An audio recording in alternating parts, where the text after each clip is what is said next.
Let's start class. So last week we discussed the possibility that Trump will become president. And we discussed that if he does become president in his second term, there will be a very strong likelihood that the United States will go to war with Iran. Now, the question today is, okay, Trump wants to go to war, but will the U.S. military agree? Ultimately, it is the Pentagon that must implement this war. And if there is enough opposition from the military, then it is very hard for Trump to push a war. I want to make the argument today that the military will go along with the war. And it has to do with what happened in 2003, okay? So let's go back to the last time that America fought a major war. It was the 2003 invasion of Iraq called Operation Iraqi Freedom, okay? So at that time, President George W. Bush and his people, Vice President Dick Cheney, Secretary of Defense Donald Rumsfeld, and his deputy Paul Wolfowitz, they want this war. And they go to the Pentagon and say, listen, we want this war, give us a plan. And the Pentagon, the generals, they're very experienced and conservative people. And in general, when you fight a war, there are three things you must focus on, okay? The first idea is mass forces. When you fight a war, you want to overwhelm your enemy. So when we say mass forces, we basically mean infantry and armor. Most wars are fought using tanks and soldiers. And the Iraq army at that time had about 370,000 soldiers, okay? And in general, the general rule of thumb when you invade a country is you want to have a 3-to-1 advantage, okay? And the reason why is that when you invade an army, when you invade a country, you need to hold territory and resupply your soldiers, okay? So you need to advance, but you also need to hold territory, as well as resupply your troops and have reserves, okay?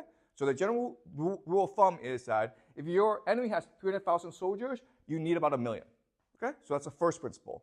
Second principle is the idea of you want to avoid encirclement.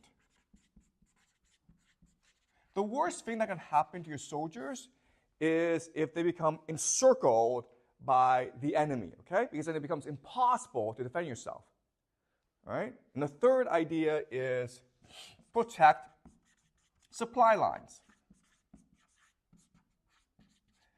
Most of war is actually just logistics. How do you get oil and fuel and weapons from here to there, okay? Supply lines. So these are the three major principles that you must focus on when you fight a war. So when the Bush government asked the Pentagon for a plan, the Pentagon went to the drawing board and said, to invade Iraq properly, we need about 1 million soldiers, okay? And Donald Rumsfeld, who was Secretary of Defense, and his deputy Wolfowitz said, no, we're going to do it with less than 1 million soldiers. Give us a plan with that requires less infantry. And the Pentagon said, okay, well, we shouldn't do this, but the most we can do is about 900,000. And Wolfowitz said, nope, go lower. And eventually, Rumsfeld and Wolfowitz said, we want you to fight this war with 100,000 troops, 130,000 troops, okay? The Pentagon said to Rumsfeld and Wolfowitz, this is insane. We will be outnumbered 3-to-1 when we fight this war. How are we going to avoid encirclement? How are we going to mass forces? How will we protect supply lines? And Rumsfeld and Wolfowitz, who are not, by the way, professional soldiers. They've never really fought a war before. They're like, well, we have this theory, a new theory of war called shock and awe. And the idea of shock and awe is that all militaries are hierarchies, okay? You have command and control. So you have the head, and then you have the body, and then you have the arms and the legs. Well, if we can go and cut off the head, then the entire army falls apart.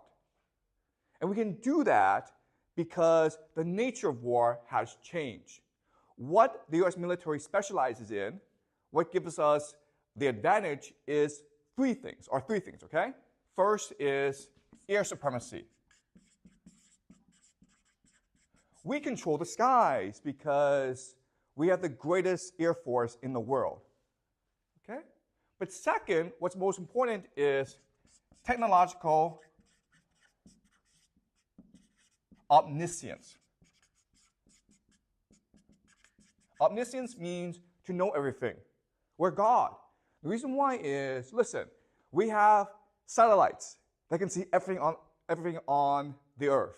We have technology that allows us to eavesdrop on all electronic communications. When you talk on the phone, we can hear exactly what you're saying. We know everything on the ground.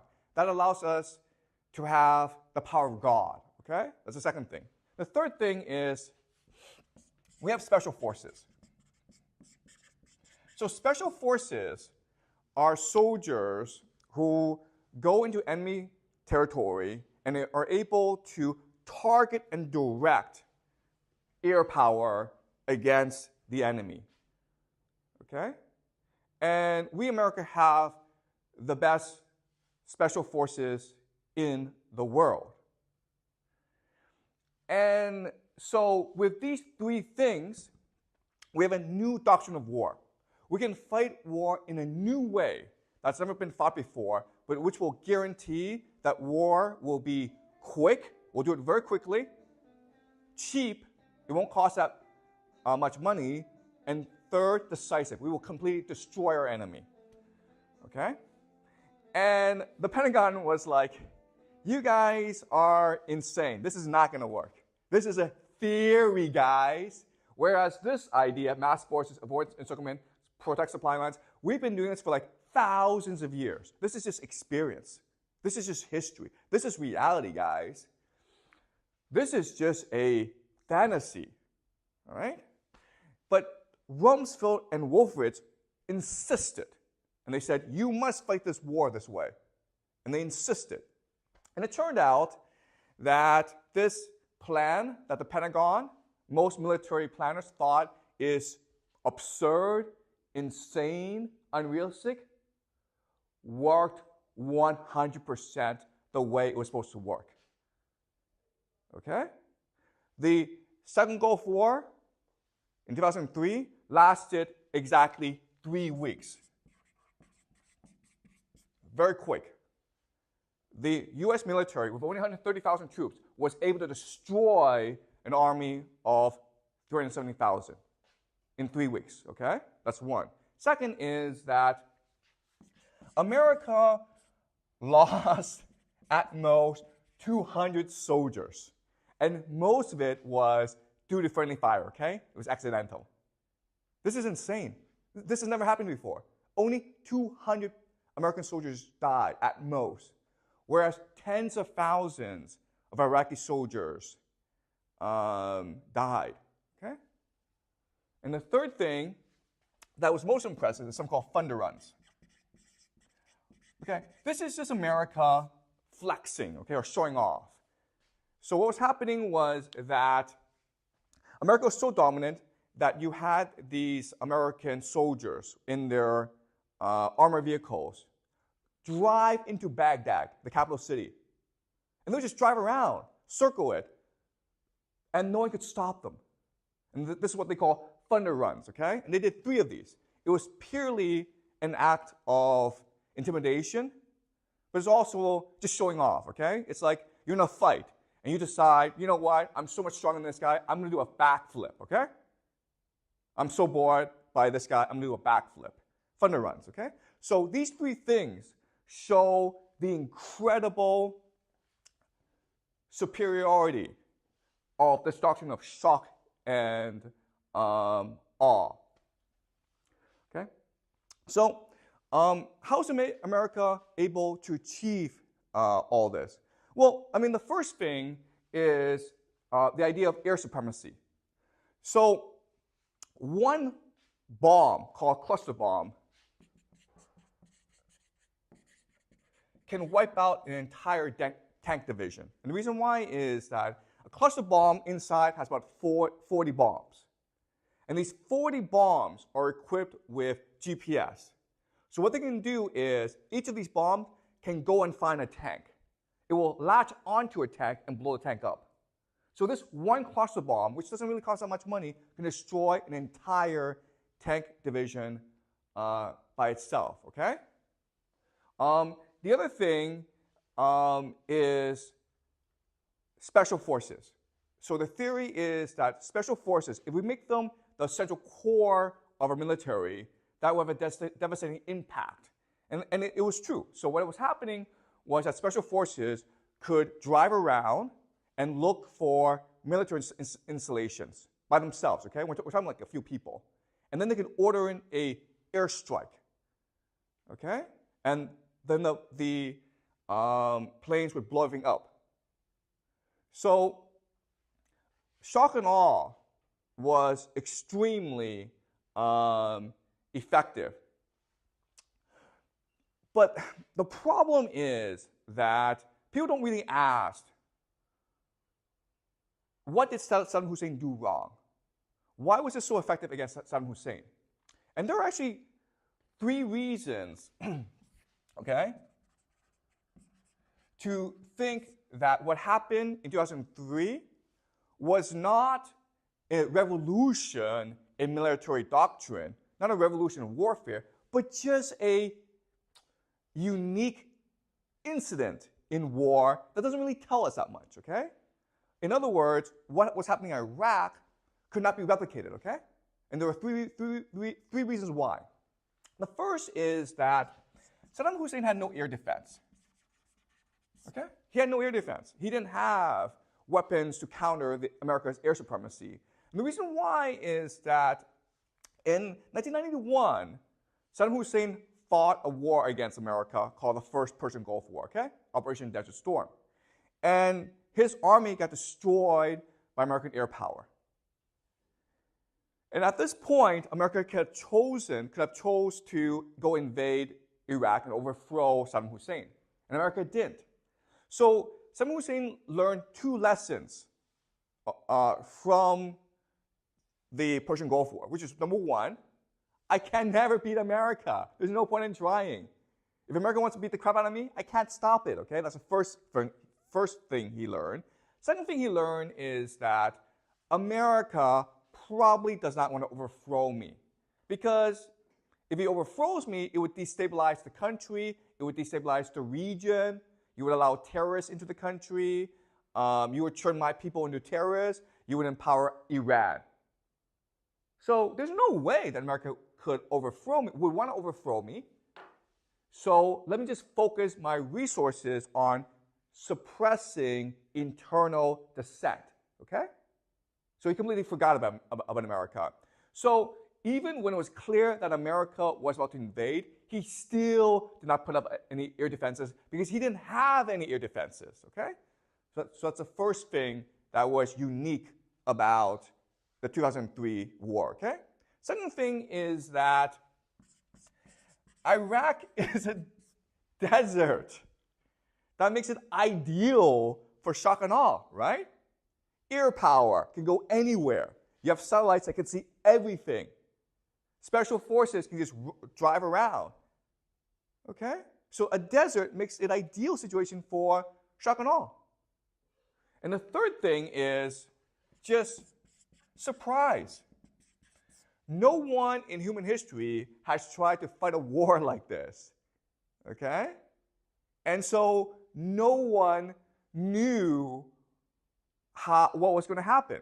So an example is that Special forces were in western Iraq blowing up missile bases because the concern was that Saddam Hussein would direct all his missiles, his Scuds, against Israel. Okay? So much damage was being inflicted in western Iraq that Saddam Hussein believed, he was so confident that the main American military was actually in western Iraq, when in fact they were in eastern Iraq.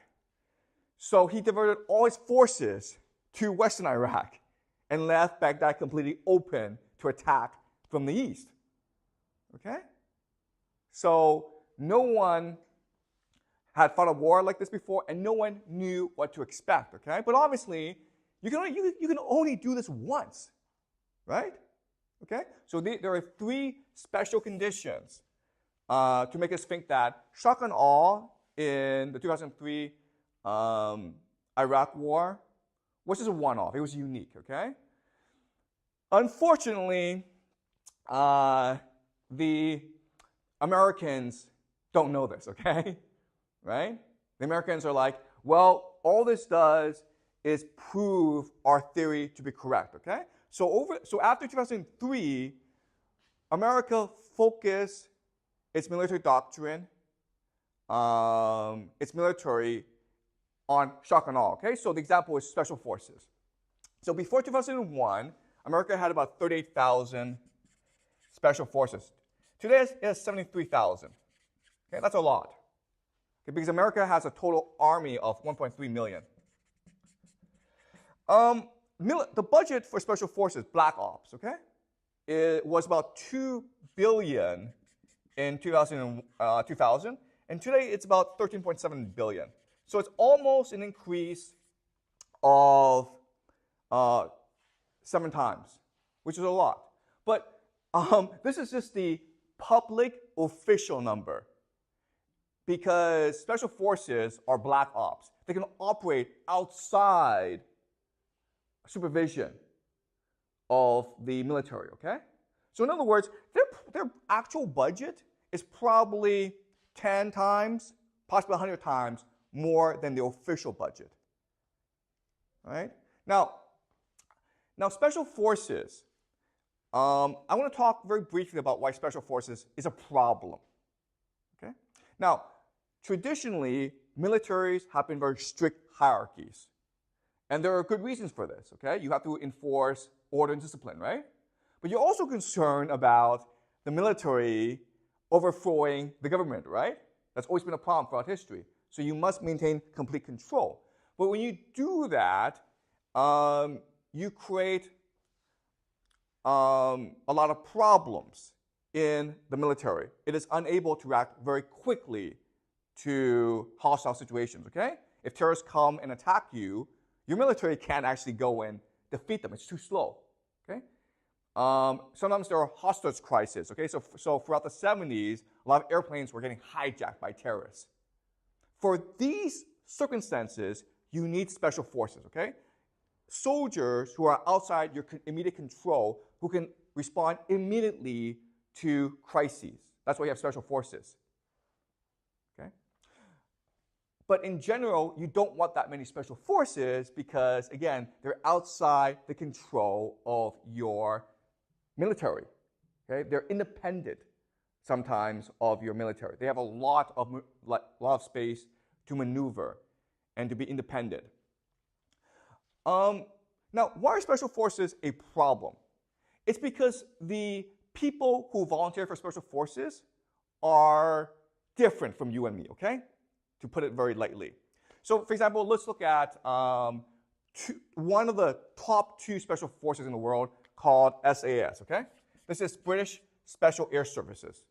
One of the most elite, certainly the oldest special forces in the world. The other is Delta. And so you volunteer for Special Air Services. You're applying, okay? And their first test is this. The first test, okay, there are many tests, but the first test is you have to run 6 marathons in 5 days. Okay? Oh, that's just the beginning. you also have to carry a backpack of bricks while you are running 6 marathons in 5 days. Okay? And you're like, okay, that's hard. Oh, one more thing. You're running the marathon on a mountain. Okay? You understand? You have to run 6 marathons in 5 days with a backpack of bricks, and you have to do it on a mountain somewhere. Okay? So even at that first test, there have been some individuals who've gone crazy. Okay? You have to put them in a hospital because they've gone crazy. But that's just to be the first test. The last test is always torture. They will be tortured to see how much they can resist torture, okay? Because obviously when you're captured, the enemy's going to torture you to get information out of you, right? What are you doing here? Who is your commander? Are there other comrades with you, okay? You'll always be tortured. So they also have to withstand torture. There's some other tests. So for example, in the French Special Services, one test is that you will have to wear a bulletproof vest, okay? And you will have to hold a clay disc, right? And then your comrade will shoot a gun at you. Most people are like, I'm not going to do this, okay? So, in other words, the people who are special forces, they're different from us physically, but they're really different from us psychologically. They have a different mentality. So, one special forces was interviewed by a reporter, and the reporter asked him, why did you choose to become special forces? And his answer is, well, it's either I do special forces or I go rob banks. One of the two. In other words, special forces are individuals who are addicted to risk and violence. And guys, in America, there's 73,000 of them running around the world trying to protect the American empire. Okay? So, special forces have increased, and it's really changed the nature of the American military. So it's good for America because now what Shock and Awe allows America to do is be everywhere at once. And you'll never see them. Okay? So for example, the example is when Gaddafi was overthrown in the 2011 Libya war, okay? That was special forces. But we don't know this because the special forces were hiding in the background, okay? Directing air power against Gaddafi. So in other words, what Shock and Awe really is it's more than a theory of war, it's ultimately a theory of empire.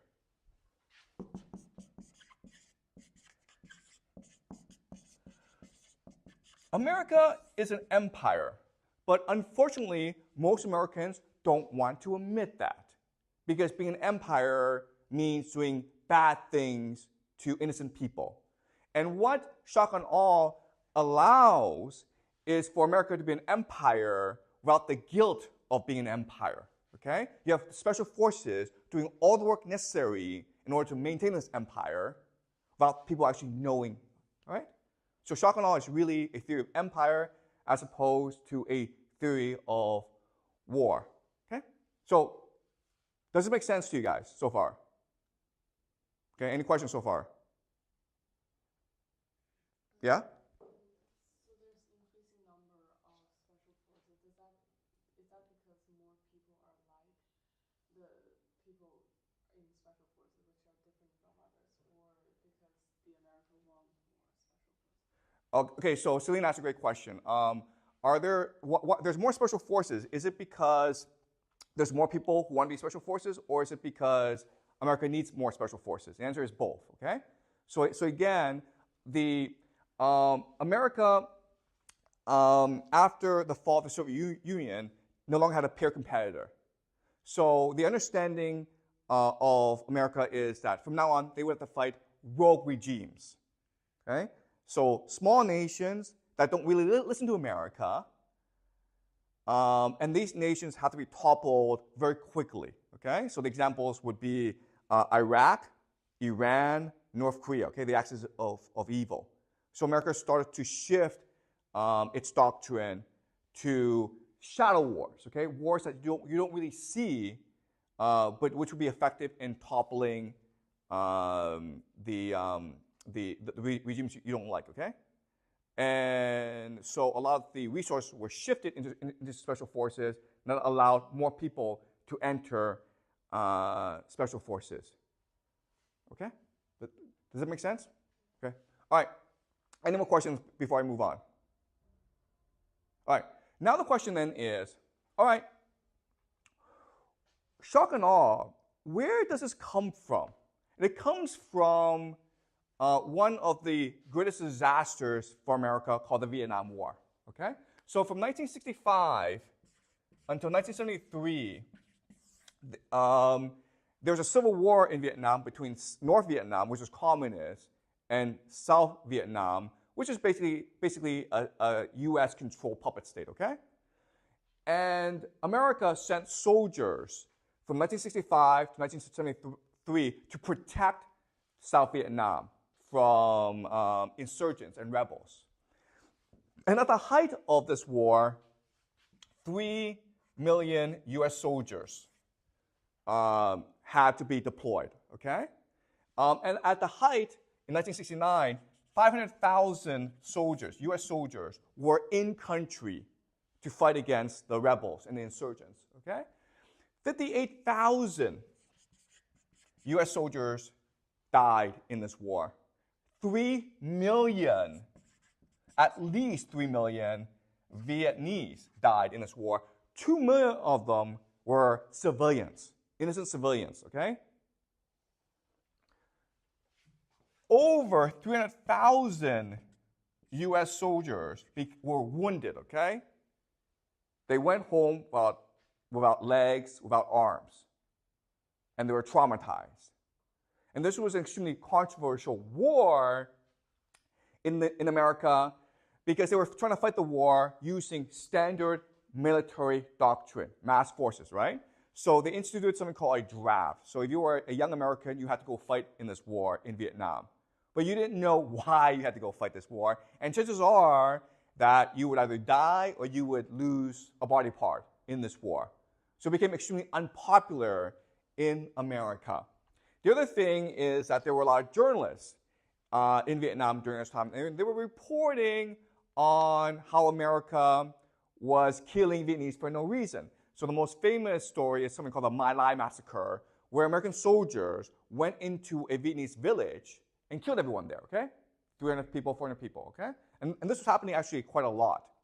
So there was widespread anger and protest in America at this time, which ultimately forced America to withdraw in 1973, okay? And the U.S. military was very angry about this war. Because the thing about generals is they don't like to lose wars, okay? When they fight wars, they want to win at all costs.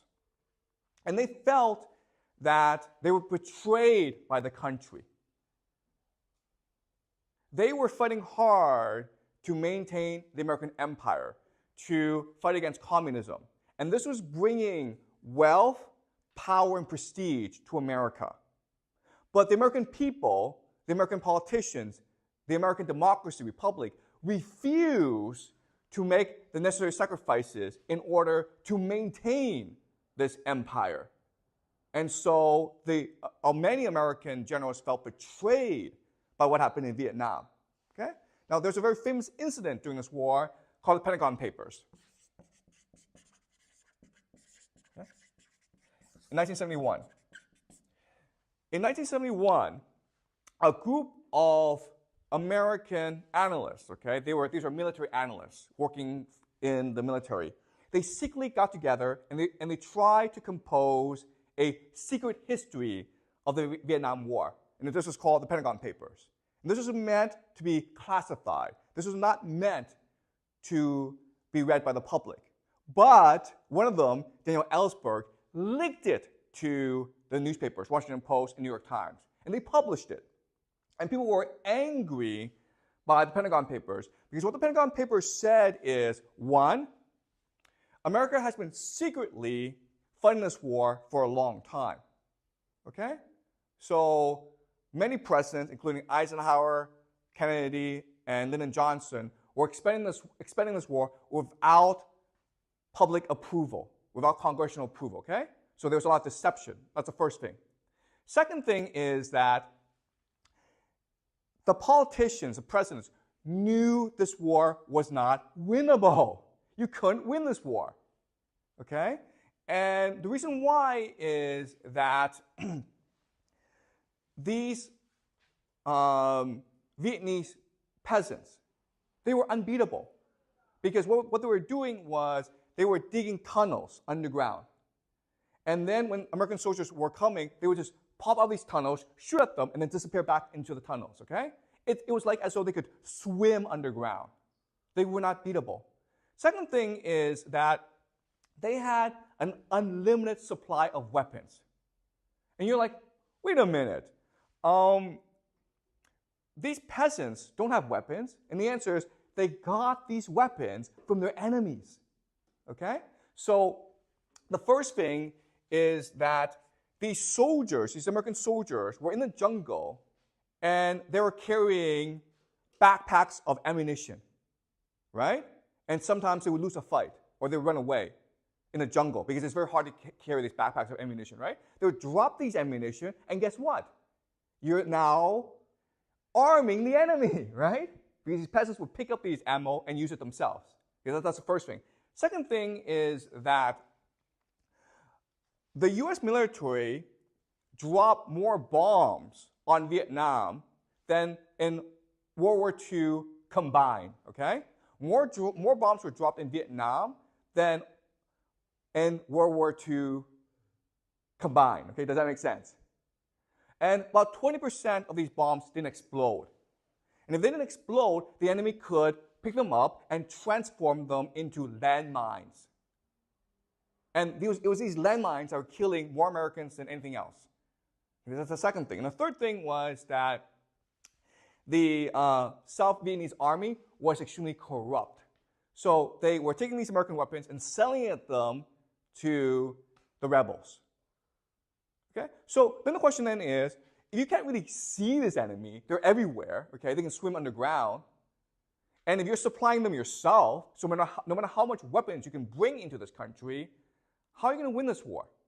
The other thing is that these peasants were getting angry at you because obviously in this war you're killing a lot of innocent people, right? Who happens to be their brothers, their sisters, their children, their parents. Okay? So as this war was dragging on, the Vietnamese were becoming more embittered and more angry. So there's no way you were going to win this war. Okay? That's a Pentagon paper, second thing. The third thing is, okay, the question then is, if these American presidents, these American leaders know for a fact that this war cannot be won, why were they fighting this war? Why were they continuing to fight this war? And the answer is, unfortunately, the answer is credibility. Okay? We don't want to lose face, guys. Okay? We don't want to lose face. If we withdraw from Vietnam, if we admit that peasants in pajamas can beat us, Soviet Union would laugh at us. China would laugh at us. The entire world would laugh at us. We don't want to be laughed at. So that's why we're staying in this war. Okay? So to summarize what the Pentagon Papers said, okay, 3 things. One is that the American government lied to the people and turned this into a major war. That's the first thing. Second thing is that America cannot possibly win this war. Okay? And the third thing is that America's only in this war so to avoid losing face. That's it. There was no strategic purpose. There was no strategic objectives from fighting this war. It was just like, we don't want to lose face. We don't want to be laughed at. That's it. Okay? So obviously, when the Pentagon Papers were released to the public, everyone was angry, okay? And the anger was so tremendous that America had no choice but to ultimately withdraw from the war. And so the Pentagon felt betrayed by democracy. The politicians were more concerned about winning elections than about winning wars, okay? People could protest and defy the military. They refused to make the sacrifices necessary to win this war. And the media could insult the military. So there were many in the military who thought that, listen, if we are to maintain the empire, we need to divorce the empire from democracy. Okay? Empire and democracy do not get along. If we want to win a war, our greatest enemy is not the enemy, but democracy in America. And that's why you have shock and awe. Right? Because the entire point of shock and awe is to minimize casualties. And if there are casualties, you can't see them because they're all blown up. Right? And it's quick, so it's impossible for people to start to get angry, okay? Shock and awe means that America no longer has to make any sacrifices. You no longer need the consent of the people to fight the war. You don't even need congressional approval to fight the war. You can now escape the shackles of democracy in order to do what you must to protect the American empire. Okay? Does that make sense? So shock and awe was really a response to Vietnam War. And what shock and awe means is that the empire is no longer burdened by democracy. Special forces can go and do what they must without any oversight and consent from the people. Okay? Does that make sense, guys? Okay, so shock and awe is really a theory of empire. What America must do in order to maintain its empire around the world. Any questions before I move on about this?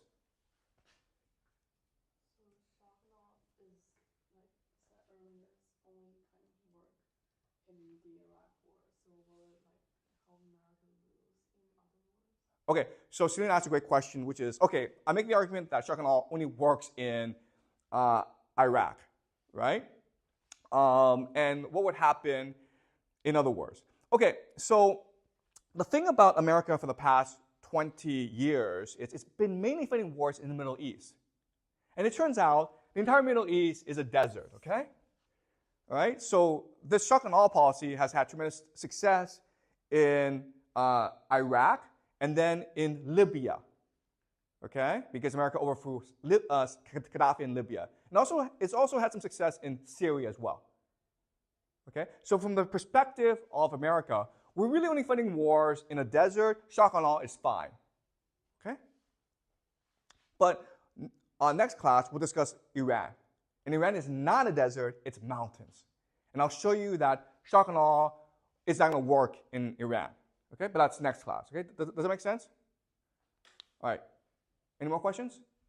Like in the Iraq war, after America beat Saddam Hussein, there was still a lot of fighting after they won because they couldn't control the country. Yeah. So shock and awe isn't effective in like these types of conflicts. Yeah. Okay. So Jack makes a great point, which is, okay, yeah, but most people would say that America lost the Iraq war because of the insurgency, right? Okay, so, that's a great point, okay? You can make the point that America, for the past 20 years, have lost all wars in Iraq and Afghanistan because they have not been able to control the insurgency, okay? But the problem with this is that shock and awe, it's not designed to stabilize countries. Shock and awe is meant to topple and destroy countries. Do you understand? And so the argument can be made that the real intention of shock and awe is to make sure that no power in the Middle East can arise to challenge America's supremacy. Okay? So, yeah, in Iraq, the insurgents ultimately won, but is Iraq a functional state? And the answer is no, right? Is Libya a functional state? No. There's still a civil war going on in Syria, all right? So that's a great point, okay? And it comes down to what is the ultimate design and intention of the empire? Is it to replace regimes, or is it to destroy countries? And you make the argument that Shock and Awe is really designed to destroy countries and not to replace regimes, okay? Does that make sense? Okay, now, what's important to understand is that one of the theories of the invasion of Iraq is to bring democracy to the country, okay? But the problem with that is, from the start, they did everything wrong, okay? So first thing is, they really didn't have enough soldiers to maintain peace, right, in the country, so there was a lot of looting. So the entire country broke down. Second thing is that during the air campaign, America destroyed all the infrastructure necessary for society, okay? So including water supply, including electricity grid. Why would you do that if your intention was to bring democracy to the country, right? The third thing is that the very first thing the American government did when they took control over Iraq is something called de-Ba'athification, okay? Which is to say that if you used to work for the old government, you're now out of a job. Hey, the Iraqi military, you're now disbanded. But, and then the question then is, if your ultimate objective is to bring democracy to the country, why would you destroy all political infrastructure in the country? Why would you destroy the ability for the country to govern itself as well as to maintain order, as well as to feed the population? Why would you do that? Okay? So an argument can be made that the real intention was not to bring democracy to Iraq, it was just to destroy Iraq, to maintain American supremacy, as well as to teach others a lesson. Don't mess with us, we'll come and destroy you. Okay? Does that make sense? Okay, but this is something we will discuss later on, okay, in another class, okay? All right, let's now move to the last topic, which is the theory of empire. So this is not the first theory of empire America had. It's actually the second theory of empire. The first theory of empire was in 1991. Remember that in 1991, America launched an attack against Saddam Hussein because Saddam Hussein invaded Kuwait, right? So at that time, 1991, the Soviet Union had collapsed. America was the only hegemon, was the only power, and it presented a new theory of empire, how America will rule the world, okay? So the first idea is limited strategic goals or objectives, okay? So, for example, in 2003, when America invaded Iraq, its strategic goals were pretty unachievable, okay? It was basically like, we're going to bring democracy and peace to Iraq and the Middle East, okay? Whereas in the Persian Gulf War, led by the father, right, George Herbert Walker Bush, the first and only goal was to remove Saddam Hussein from Kuwait. That's it, okay? We're not going to go to Iraq and topple Saddam Hussein. We're not going to inflict punishment on Saddam Hussein. All we want to do is remove him from Kuwait, okay? That's the first thing. Second thing is that America did so with a coalition of countries, okay? Dozens of other countries were part of the war. And America played a leading role, but it also had to defer to its partners, okay? So, for example, countries like Saudi Arabia, who participated in the war, were like, there's no way we'll topple Saddam Hussein. We'll only stop at Kuwait, okay? So the United States deferred to its partners, okay? And the third thing was, and this is most important, is that the ultimate leader was the United Nations. The United States had to go and make a case to the United Nations. In the United States, the United Nations gave its consent to the military action, okay? So the United States made the argument that this is not a U.S. military action, it is a UN military action, okay? And so the important principle is to maintain the rules-based international order, okay? So what America said at that point is, yeah, I know we are the greatest power in the world. I know the Soviet Union has collapsed. I know that militarily no one can challenge us. But with this power comes great responsibility. We must show humility. We must show discipline. We must show restraint. Our priority will be to maintain the national rules-based order because this will bring prosperity, freedom, and stability to everyone, okay? And that means that if we use the military, it will only because it's the last resort, the last option, and only for a limited strategic objective. We will only do so with partners. And we will only do so under the umbrella of UN authority, okay? So this is the first theory of empire. If you think about it, wow, great. What a wonderful world, right? Here's the question then. Why did America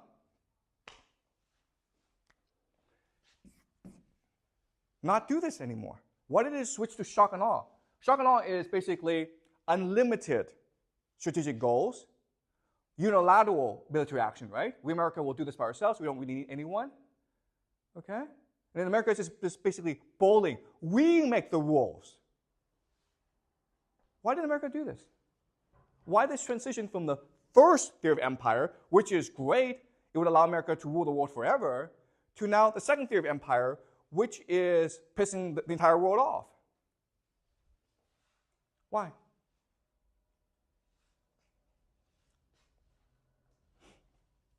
Okay, so this is really hard to understand, okay? But let's use an analogy, okay? So Jack is my son, okay? And I'm a billionaire. I have $10 billion. Why do I have $10 billion? It's because, one, I'm smart, okay? I'm smarter than everyone else. Two, I work really hard, okay? And three, I bribed a lot of politicians. So I have $10 billion. But I'm like 95 years old. And I know I'm going to die, okay? So I invite Jack, who's my son, to dinner. And I say to Jack, Jack, I love you and I want what's best for you. I'm going to die very soon and you will inherit my empire. Okay? And I want you to know that you don't have to worry about anything, Jack, because I have 100 advisors who control this empire, who manage this empire. And they are great. They're experienced, they're loyal, they're strategic. Every year, Jack, they make 10% for us, okay? So $10 billion, they make $1 billion for us every year. When I go, they're still going to manage this empire for us. And you know what? They're going to give you, every year, Jack, $100 million to do whatever you want. You want to go by an airplane? Do that. You want to go by an island? Do that. You want to party with movie stars? Do that. You can do whatever you want. Okay? So, Jack, as my last wish, as my dying wish, I want you, Jack, my son, who I love, to promise me that after I die, you will listen to my 100 advisors. Okay? So, Jack, do you promise me? You promise me, right? And then I die. And then what is the first thing that Jack will do? The very first thing he will do. Come on, guys, it's not hard. Your first thing you will do, okay, is fire everyone. Get out of here, okay? What's the second thing you will do? You're going to hire all your friends, Jack, okay? You're going to hire all your friends, okay? And what's the third thing you're going to do? You're going to do something really stupid, okay? You'll be like, you know what? My dad only made $10 billion. Those advisors only make 10% a year. I'm going to invest in Bitcoin. I'm going to invest in AI. I'm going to invest in the Chinese stock market, the Chinese real estate market, and make $100 billion, okay? And then he loses all the money. You understand? All right? This happens all the time, guys, okay? Right? Ask yourself, if your dad were rich and he was about to leave you a lot of money, would you listen to professional people? No, you'd be like, no, I want to have fun, okay? So the question then is, the first theory of empire, okay, which said that for America to maintain its empire, it must demonstrate to the world humility, discipline, and restraint. Why did they get rid of this and move to shock and awe, which is like, we'll do anything we want? Why?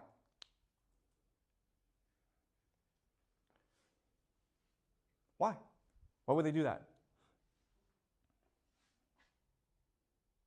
Because it's fun. Okay, do you understand? What is the point of having an empire if you cannot blow things up for no reason? There's no point. We have the greatest military in the world. Let's just blow things up for like no reason, okay? All right? Now,